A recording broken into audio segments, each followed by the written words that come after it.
बात नहीं। अभी सवाल जो बहुत सारे लोगों के मन में था कि अभी गिरफ्तार हुए हैं तो कितने दिनों के अंदर वो निकलेंगे, ये जो एक मूल प्रश्न आप लोगों का है। तो आप लोग एक चीज़ समझ लीजिए कि ये बहुत बड़ा हीनियस क्राइम का चार्ज इनके ऊपर नहीं है। जो इनके ऊपर चार्ज लगा है उसमें अधिकतम सज़ा 7 वर्षों का है, और अधिकतम सज़ा 7 वर्षों का मतलब ये मत समझिए कि 7 वर्ष बाद ही निकलेंगे। उनको बेल में, मर्डर केस में आजीवन कारावास होता है, फांसी की सज़ा होती है, उसमें भी बेल मिलता है।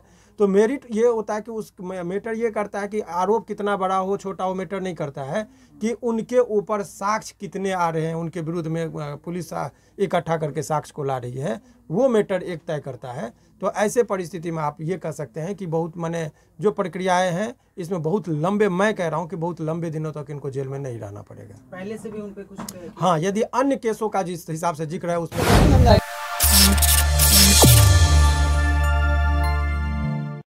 खबर सत्य होना चाहिए, और स्टेटमेंट मीडिया का काम होना चाहिए कि केवल माने आप न पक्ष न विपक्ष, बिल्कुल तरह से निष्पक्षता के साथ आप लोगों को खबर चलानी चाहिए, तभी जाके इसकी साख बचेगी।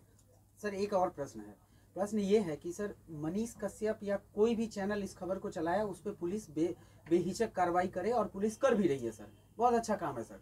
लेकिन मेरा प्रश्न ये भी है सर कि इस तरह के भ्रामक खबर फैलाने वाले, चाहे वो इंडिविजुअल हो, राजनेता हो, या कोई और भी मीडिया हाउस, मैं नाम ना कहते हुए प्रिंट मीडिया हो या नेशनल चैनल हो, वो लोग भी अगर इस खबर को पहले अगर फैलाए हैं तो क्या उन पे कार्रवाई नहीं होनी चाहिए सर? देखिए, ये बहुत ही अच्छा प्रश्न है आपका। ये चूँकि आम जनताओं का भी ये बीच में एक जो बातें चल रही है, तो देखिए एक चीज़ आप लोगों ने पूछा, हालांकि हमारा जुरिडिक्शन किसी के मैं प्रवक्ता के तौर पर नहीं हूँ, लीगल पॉइंट पर आप मुझे बताएंगे तो मैं बताऊंगा कि क्या चीज़ हो सकता है।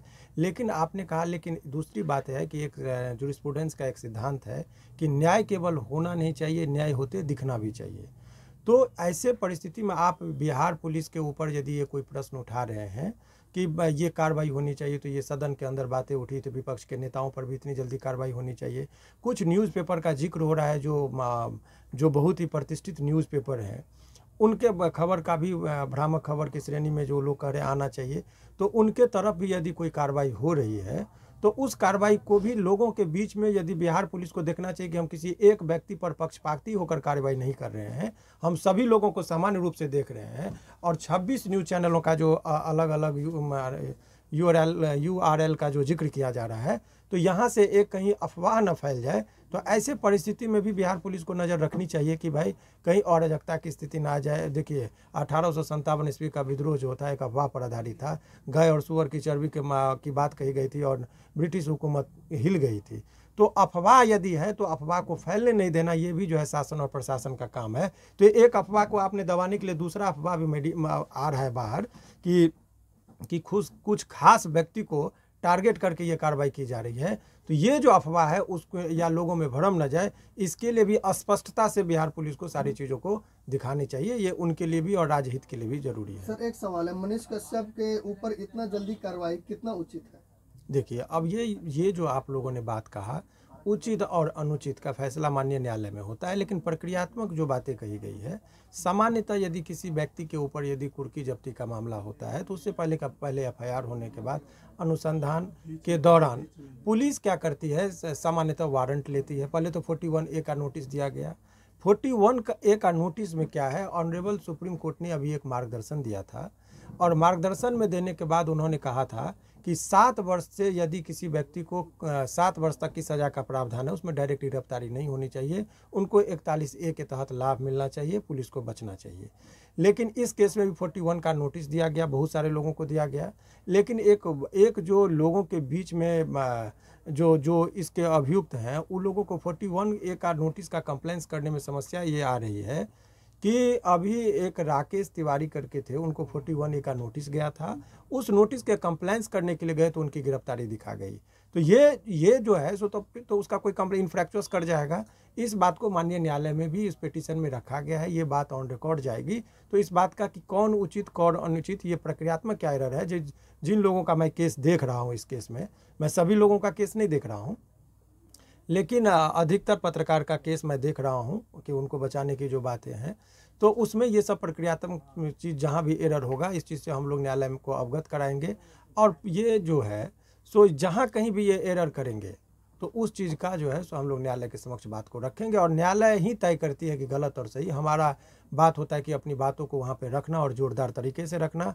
तो मैं इतना ही कहूँगा कि आप लोग जितने भी यूट्यूब चैनल या मीडिया कर्मी हैं उनको घबराने की ज़रूरत नहीं है। उनकी बात को जो भी लोग निर्दोष हैं उनके खिलाफ कोई कार्रवाई नहीं होगी। सर एक सवाल है, मनीष कश्यप जी अभी बेतिया के नज़दीकी थाने में जो है आत्मसमर्पण किए हैं और इसके अलावा उनके घर पे कुर्की जब्ती की भी बात आ रही है, वीडियो वायरल भी हो रही है। सर किस मामले में उनके घर पे कुर्की जब्ती देखिए की गई है और उसका क्या देखिए समाधान क्या है? 82 निर्गत हो जाने के बाद 30 दिन का वक्त दिया। 82 क्या, किसी व्यक्ति को लोग कहते हैं फरार, तो डायरेक्ट आप फरार नहीं कर सकते हैं। उसके लिए विधिवत प्रक्रियाएं हैं कि पहले वारंट लेने के बाद यदि व्यक्ति उपस्थित नहीं होता है, कहीं गिरफ्तारी नहीं होती है, पुलिस से बच रहा है, भाग रहा है, तो ऐसे परिस्थिति में पुलिस 82 का प्रेयर करती है कोर्ट में और माननीय न्यायालय उनको देती है कि ये 30 दिन का उनको वक्त दीजिए और उनके घर पर एक चिपकाया जाता है।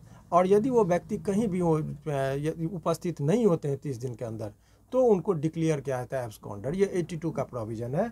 उसके बाद 83 के प्रावधान के तहत उनको यदि गिरफ्तार नहीं होता है तो ऐसा कहता है कंपेलिंग चीज़ किया जाए कि मजबूर होकर वो कहीं भी हो तो वो उपस्थित हो जाए। ऐसे परिस्थिति में वो जो आप लोग देखते हैं कि कुर्की जब्ती करना, बुलडोजर का जो आजकल नया पैटर्न चला है, घर तोड़ना इत्यादि, तो ऐसे परिस्थिति में डायरेक्ट इसमें 82 का जो प्रावधान है, चूँकि बहुत हीनियस क्राइम का आप लोग को बता दें, जितना है तौबा मचाया जा रहा है, जितना डर और भय का माहौल बनाया जा रहा है वो कुछ है नहीं। और इसमें एफआईआर का भी जो है सो जो हम लोगों ने न्यायालय में जो बातें को जो पिटीशन का जो पार्ट बन रहा है कि जो सेक्शन लगाया गया है उस सेक्शन में सभी लोगों के विरुद्ध मामला नहीं बनता है। जैसे 26 लोगों की जिक्र हो रही है, अज्ञात में बहुत सारे लोगों का नाम बताया जा रहा है, तो उसमें सेक्शन में क्या क्या प्रॉब्लम है, क्या जो सेक्शन है उसका इंग्रेडिएंट इनके खिलाफ फॉल कर रहा है कि नहीं कर रहा है, तो वो तो तमाम चीज़ वो कोर्ट में और न्यायालय में आता है, तो वहाँ पर हम लोग बात करेंगे। अभी आप लोगों को बताएंगे तो वो उसमें सुधार हो जाता है, तो फिर वो अभियुक्त को निकलने में बेतिया से मनीष कश्यप को पटना कब तक लाया देखिए, ये जाएगा? ट्रांजिट रिमांड की बात होती है। वो सीआरपीसी में प्रोविजन है कि यदि कोई व्यक्ति कहीं गिरफ्तार होता है तो 30 किलोमीटर से अधिक का यदि उनको दूरी तय करनी होती है तो वहाँ से जो संबंधित जुडिशियल मजिस्ट्रेट होते हैं उनसे अनुमति लेने के बाद वो ट्रैवलिंग किया जाता है।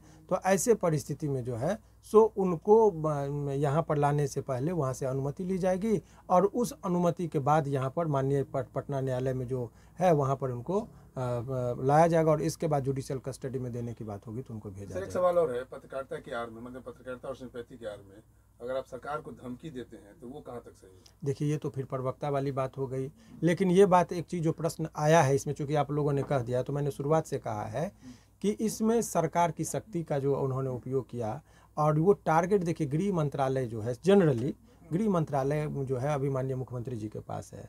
लॉ एंड ऑर्डर और केस मुकदमा यदि आप देखेंगे तर्क से यदि बात किया जाए तो वो विभाग जो होता है वो माननीय मुख्यमंत्री जी के पास है।